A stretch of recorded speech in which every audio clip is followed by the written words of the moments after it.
So one of the things that was passed here is this new law on drugs, and one of your next assignments will ask about this one, is this lovely thing known as asset forfeiture. This is something even you guys need to be aware of, because you're going, what assets do I have? She's driving along and invites some friends.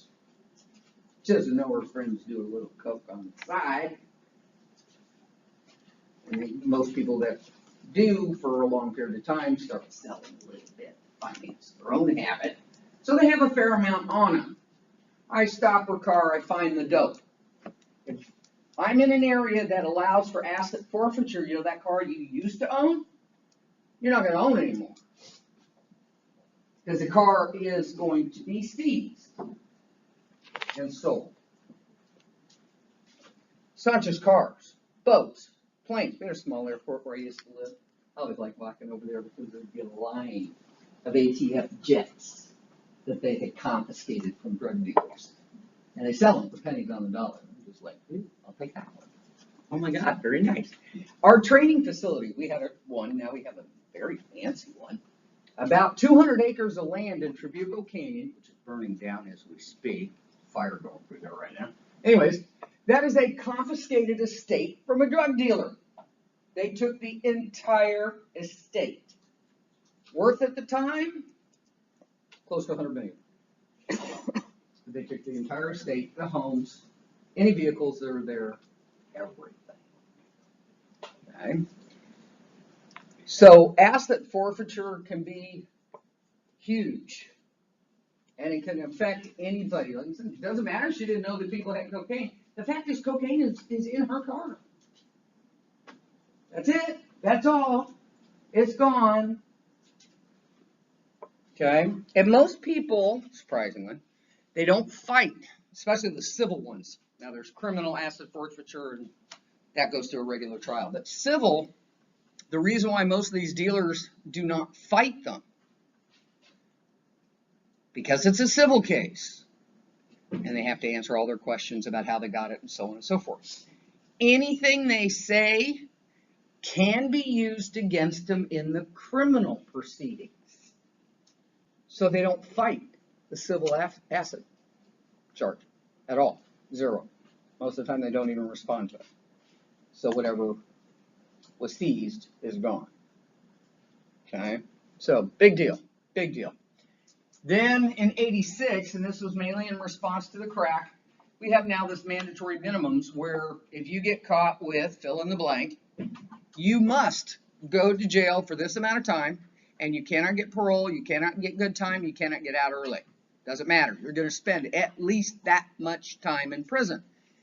Bad part about that, okay, we only have so many beds in prisons, and we're only building so many because nobody wants a prison anywhere next to them, so you got to find some weird place out in the middle of nowhere, which means it's hard to get people to work there because it's out in the middle of nowhere. But even so, I can remember a time in one of our dorms, 30 people. We had bunks for 30 people in our dorm. We had over 75 in there.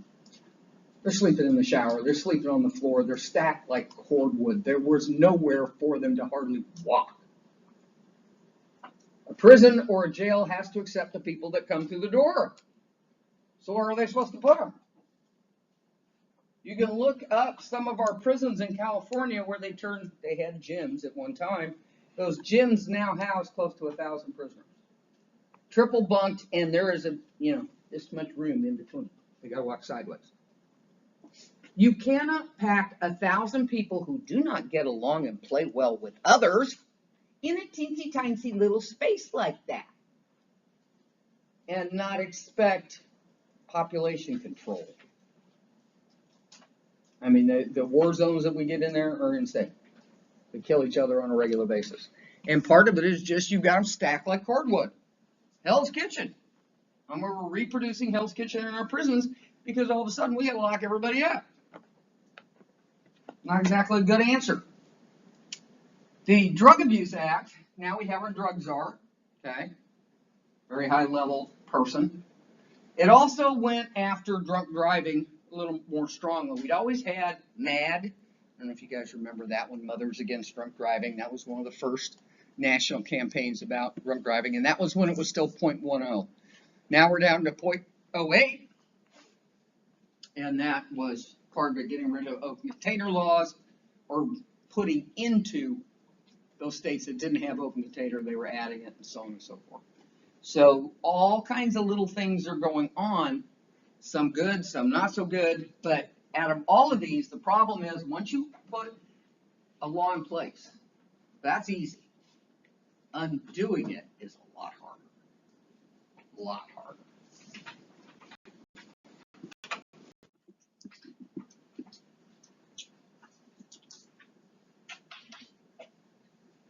Clinton was of the opinion we need to deal more with it from an overseas perspective, the supply side.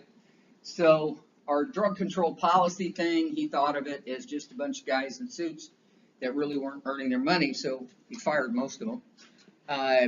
But shifted a lot of that money into the attempts at drug interdiction, getting the drugs stopped before they actually made it into the country. This is where now you cannot walk into a Kroger or an HEB or whatever and buy Sudafed without going to the pharmacy and having them hand you a single package with your little ID to prove, you really have a stuffy nose rather than making meth. That's what that Meth Control Act was, simply to get the main ingredient in Sudafed, pseudoephedrine, make it less available, because it's the number one component of making meth. You got to have pseudoephedrine. Of course, now in the dark web, who cares about this part? But far easier to get. Questions?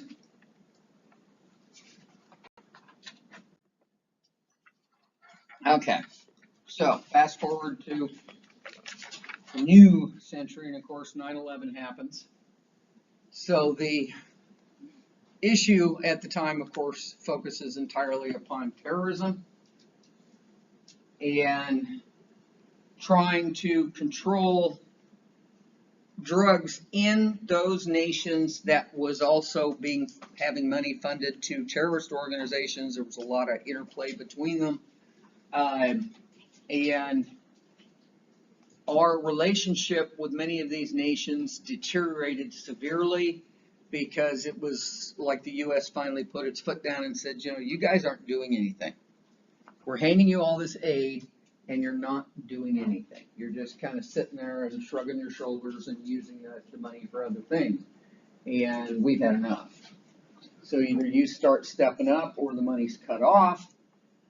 And if we find that that money's being pushed sideways to not nice groups of people, then we'll cut you off altogether. And the one that had the biggest problem with this was Mexico. The president at the time said drug interdiction was not his problem. So that statement didn't go over very well.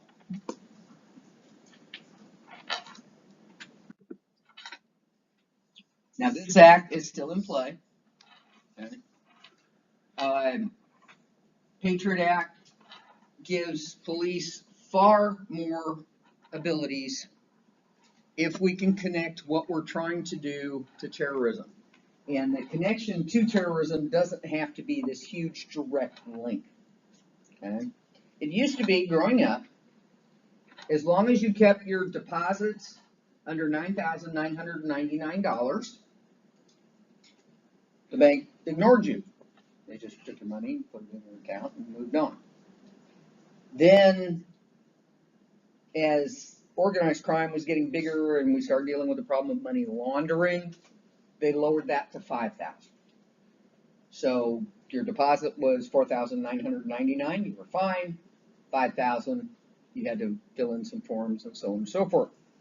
Then along comes the Patriot Act. Anybody know what the amount is now? $0. If by the power vested in a teller, they feel that your transaction is suspicious, they can report it, and you can be investigated. That's all it takes. I need to wiretap her phone. Now there's different ones. There's a trap that simply listens. There's another, a tap where I can record. I can There's another pin register, which allows me to find out what numbers are calling her, what numbers she's calling. There's different ones.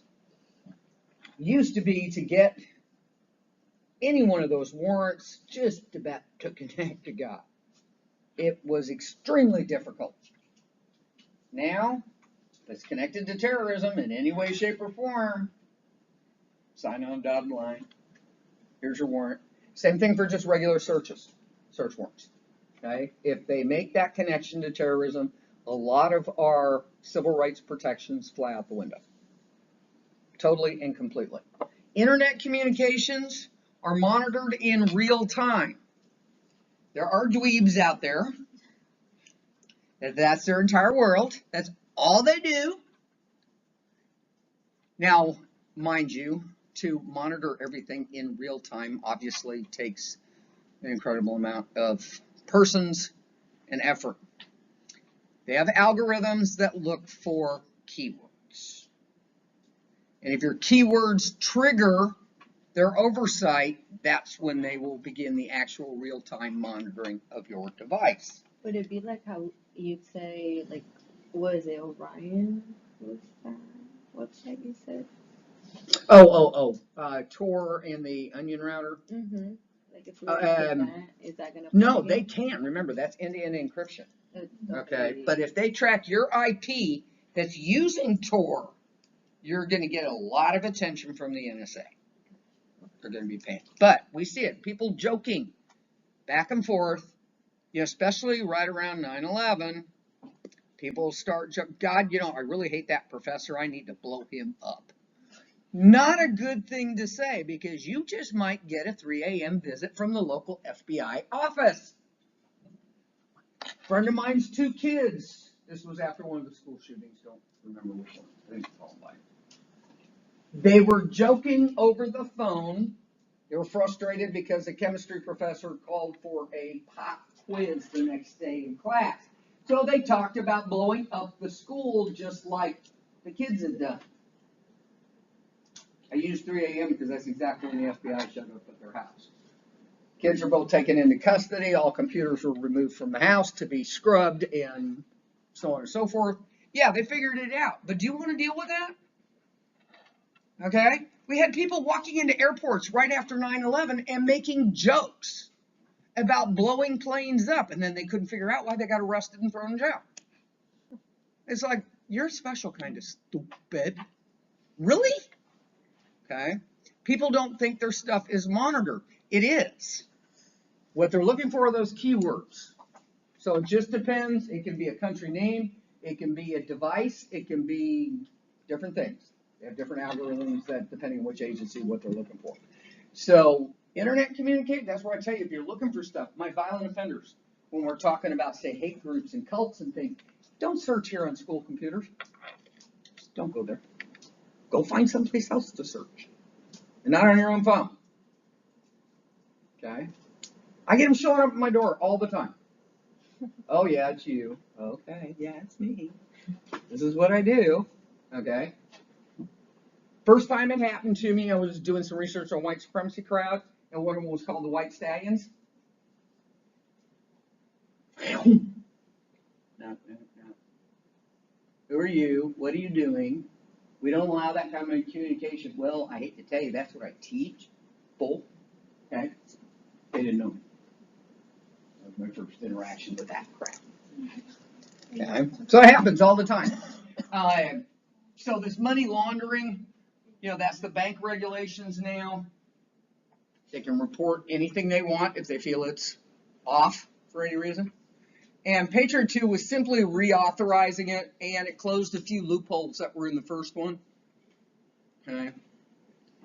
Their argument was, and we talk about this at length in my violent offenders, is one side of it says, we're trying to protect ourselves from terrorists.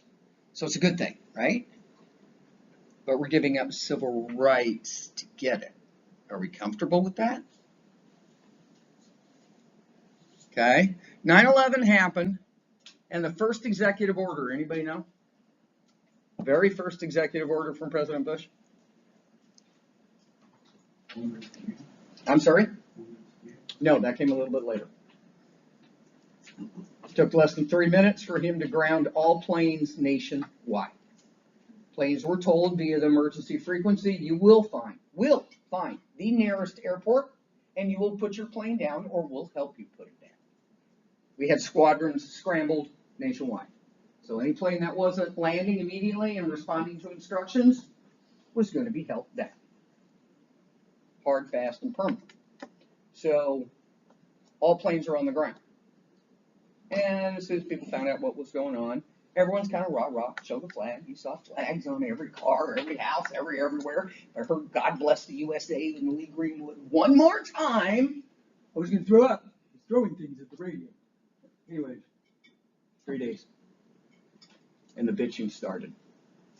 But I got to get to my daughter's wedding. I got to get to this birthday party. I got to get to my friend's house. We're having a party here. What do you mean I can't fly? You can't tell me I can't fly. I need to fly. I'm an American. I can go where I want. We have war zones in the airports. 72 hours. And after that, we said, you know what? Y'all need to F off here. We're going to go where we want to go. We're kind of a freedom-loving people. We don't like people telling us what we can do and what we can't. That's where Patriot Act became a problem. The side that says we need this to keep us free from terrorism, the other side said, you can't do that. And it's still battling, obviously, to this day. How much are we willing to give up in order to feel safe? But giving up means giving up some of the freedoms that we cherish so much. It's not an easy decision for anybody. Here's our meth, okay? Again, just limited. I believe it's 2 boxes is what you can purchase per person per day. So to buy enough to really make a dent in making meth, it's going to take a lot of people a lot of time to actually get it together, and I'm sure at some point somebody would notice. But this was the main part, so they had a way to backtrack it. Doesn't mean these people couldn't show up with false IDs and things. It's still in play. These are a few of the others. You guys can look them up. But all of this for passing laws, right, left, and in between, trying to find something that worked. Nobody really knew what worked anymore because so many things that we had tried were dismal failures. Just say no. Dare. Okay, really? So they were bouncing through all kinds of things, trying to figure out what would make a dent. Unfortunately, none of these did. Just a lot of regulations. Now again, you guys just went through this. 5 schedules. They're still there.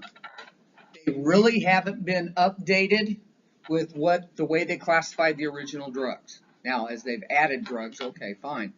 But that original classification that started now nearly 50 years ago are still the same. And that's what we're battling, with the main thing being marijuana is Schedule 1. It shouldn't be. By our own classifications, marijuana should not be class 1. It has medical uses. It has limited addiction properties. Well, that doesn't fit with Class 1 or Level 1. It's probably closer to Level 3, maybe even Level 4. But it's never been moved.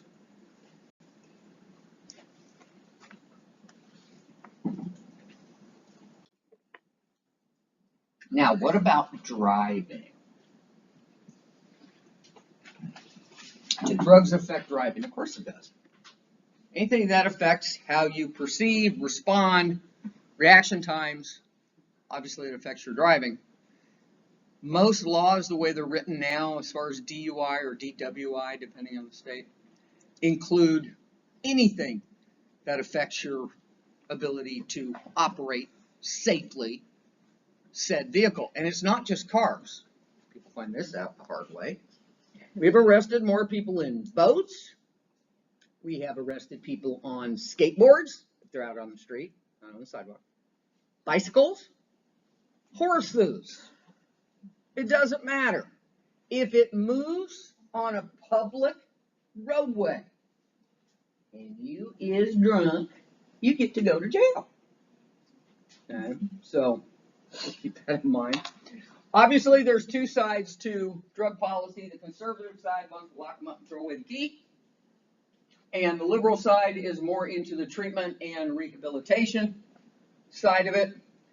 Problem is, the conservatives have been in control for the last 40 years, which means, it's that lock them up, throw away the key. Well, we're out of prison space, guys. Okay? Now we're stacking them like cordwood. What are we going to do with them? And it took 30 of those years before we finally had some slight shift to the treatment side of the game, and we saw the numbers just slightly going down. We're nowhere near where we need to be. Nowhere near. We're still very much in the lock 'em up. And again, some of it has to do with the state that they're in. Some states are obviously far more aggressive in their conservative policies. Others are more in the middle. And then there's some that are so far left they're falling off the map. So it just depends. Not every state anywhere near agrees on which way we should go with this.